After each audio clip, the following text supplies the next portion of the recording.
Also on the front page, we have Matters Politics. Raila and Mudavadi storm Mount Kenya and plead for a chance to serve.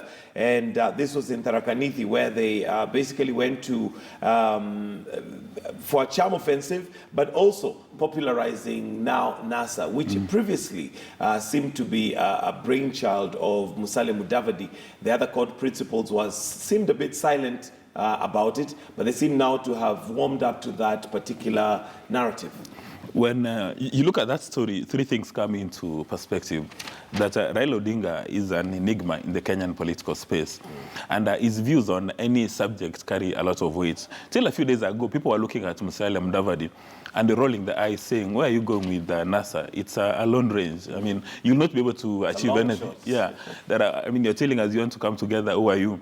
But we can now establish that there have actually been conversations between Raila Odinga and Musalia Mudavadi.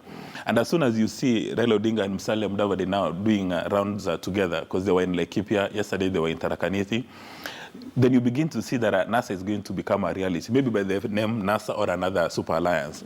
And I suspect this is the only alliance which would be giving the president a nightmare. I think that he's gone back to the drawing board asking himself, how does he manage NASA? And if the headline in the Star is anything to go by, the president is a very nervous man.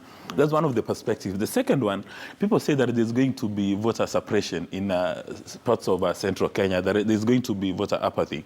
There are people beginning to realize with the massive corruption in Kenya, if you're not part of the family or friends of the Jubilee administration, then you're not a beneficiary of this. Yeah. So it's very revealing that Musalia Mudavadi and Raila Odinga were given that kind of reception in Tharaka Nithi, which is supposed to be President Kenyatta as a stronghold.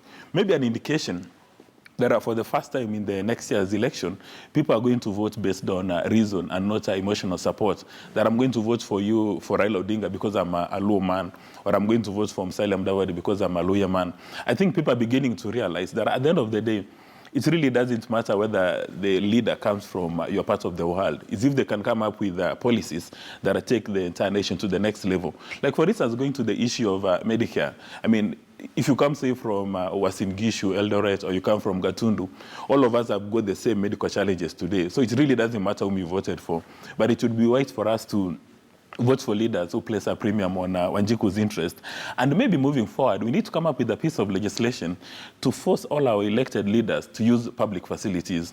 Because one would imagine if Dr. Mailu knew today that if he falls sick, he'll be finding his way to Kenyatta National Hospital or to Machako's referral hospital, he would have sorted out this issue.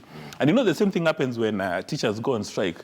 The leadership know that all their kids are in international schools, so that if public sector doesn't work, the kids are not affected. Meaning that our leaders we elect today, they do not serve the interest of Wanjiku, but they serve their selfish interest, using power as a factor of production. Which is very, very unfortunate. So there you go.